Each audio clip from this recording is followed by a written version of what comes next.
और अब खबर विकास की है, बेहतर होते भारत की है। भारत और भूटान के बीच जल्दी ही पहली रेल सेवा शुरू होने वाली है। केंद्र सरकार ने 2 अंतर्राष्ट्रीय रेल परियोजनाओं को मंजूरी दे दी है।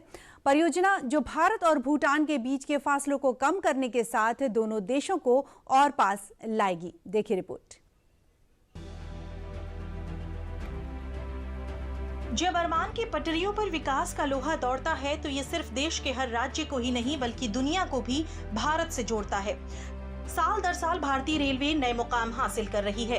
भारतीय रेलवे दुनिया के सामने नई मिसाल स्थापित कर रही है और इसी मुहिम के तहत सोमवार को भारत के रेल मंत्रालय ने न सिर्फ दिवाली और छठ के मौके पर बिहार को कई नई रेल योजनाओं की सौगात दी, बल्कि कुछ ऐसा किया जो दुनिया में रोज रोज नहीं होता।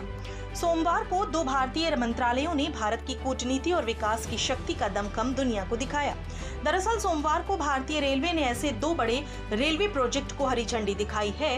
इस परियोजना के तहत भारत और भूटान के बीच पहली अंतर्राष्ट्रीय रेल लाइन बिछाई जाएगी, जो भारत को उसके पड़ोसी देश भूटान से रिश्तों में और भी ज्यादा मजबूती लाने में मदद करेगा और दोनों देशों के विकास की राह को आसान बनाएंगे।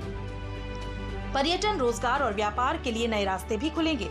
Two governments have agreed to establish 2 cross-border rail links between Banarhat and Samse and Kokrajhar and Gelefu. This will be the first set of rail connectivity projects with Bhutan.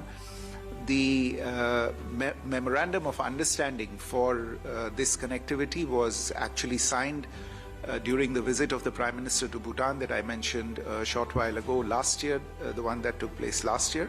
And this MOU will be formally signed later today in New Delhi on the occasion of the visit of the Bhutanese Foreign Secretary to New Delhi.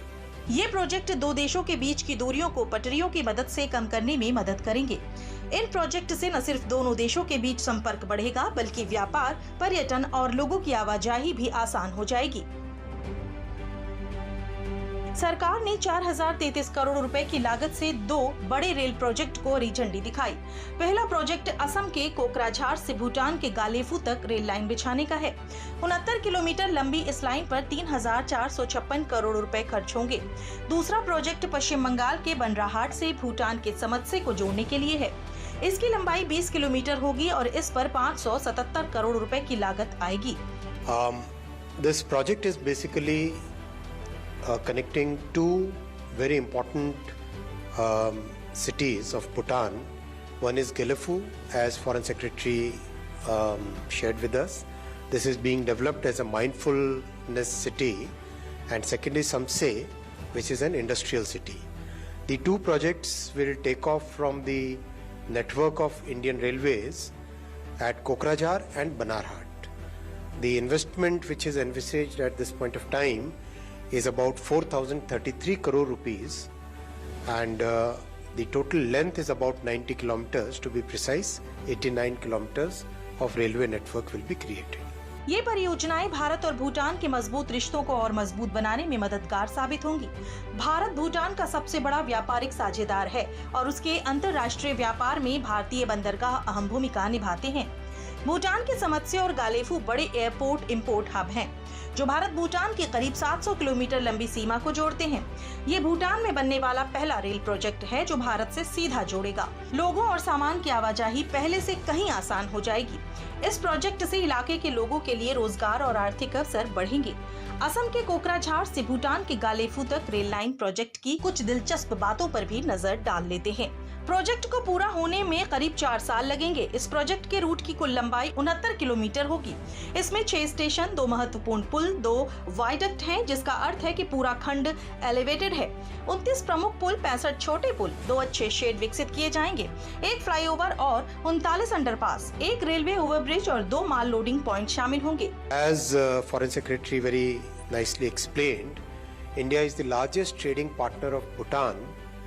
And most of the EXIM trade of Bhutan is done through Indian ports. Therefore, it becomes very important to have a good seamless rail connectivity for the Bhutanese economy to grow and for the people to have better ways of access to the global network. So that's why this entire project has been taken up. And Samse and Gelefu, they have very important significance in the way the Bhutanese economic growth is being planned. इस rail line से भारत भूटान के बीच व्यापार और पर्यटन को नई रफ्तार मिलेगी और सीमा क्षेत्र के लोगों को भी बड़ा फायदा होगा। भारतीय रेलवे ने सोमवार को भूटान से कनेक्टिविटी बढ़ाने के साथ साथ त्योहारों से पहले बिहार को भी 7 नई रेल परियोजनाओं की सौगात दी, जिसमें 4 पैसेंजर और 3 अमृत भारत एक्सप्रेस ट्रेन शामिल हैं। रेल मंत्री अश्विनी वैष्णव ने वीडियो कॉन्फ्रेंसिंग के जरिए इन 7 ट्रेनों का शुभारंभ किया। पटना जंक्शन पर रेलवे की ओर से कार्यक्रम का आयोजन किया गया। चालू करेंगे 7 नई गाड़ियां दरभंगा से अजमेर अमृत भारत चालू करेंगे, जिसके ऊपर बहुत ही बड़ी डिमांड थी लंबे समय से, जयपुर से, अजमेर से और वहाँ रहने वाले हमारे प्रवासी बिहारी भाई और बहनों की डिमांड आती थी। फिर मुजफ्फरपुर से हैदराबाद अमृत भारत एक्सप्रेस चालू करेंगे, ये भी हमारे प्रवासी बिहारी भाई और बहनों की बहुत बड़ी डिमांड आती थी। फिर छपरा से दिल्ली ये भी एक नई चालू करेंगे अमृत भारत एक्सप्रेस, और पैसेंजर गाड़ियां 4 चालू करेंगे, झाझा से दानापुर, पटना से बक्सर, नवादा से पटना और पटना से इस्लामपुर। तो आप सबको बहुत बहुत अभिनंदन, बहुत बहुत शुभकामनाएं। बिहार को मिली सौगात कैसे कनेक्टिविटी को बढ़ाएगा, ये भी जान लेते हैं। रेलवे ने बिहार को 7 नई ट्रेनों की सौगात दी है। ये ट्रेनें बिहार को राजस्थान, दिल्ली और तेलंगाना से जोड़ेंगी। 4 पैसेंजर और 3 अमृत भारत एक्सप्रेस ट्रेनें शामिल हैं। ये 3 अमृत भारत एक्सप्रेस ट्रेनें अजमेर, दरभंगा, दिल्ली, छपरा और मुजफ्फरपुर, हैदराबाद के बीच चलेंगी। पूरे देश में 12 अमृत भारत ट्रेनों का संचालन, 3 नई ट्रेनों की शुरुआत के बाद इनकी संख्या 15 हो जाएगी। हर साल दिवाली और छठ के मौके पर लाखों लोग भारतीय रेलवे की मदद से देश के कोने कोने से अपने घरों तक पहुंचते हैं। भारतीय रेलवे इस बात का खास ध्यान रखती है कि किसी भी इंसान को त्योहार के वक्त घर पहुंचने में परेशानी का सामना न करना पड़े, जिसके लिए रेलवे हर साल भारी संख्या में स्पेशल ट्रेनें भी चलाती है। और इस साल भी रेलवे त्योहार के मौके पर भारी संख्या में स्पेशल ट्रेनें चलाकर नया रिकॉर्ड बनाने के लिए तैयारियां कर रहा है।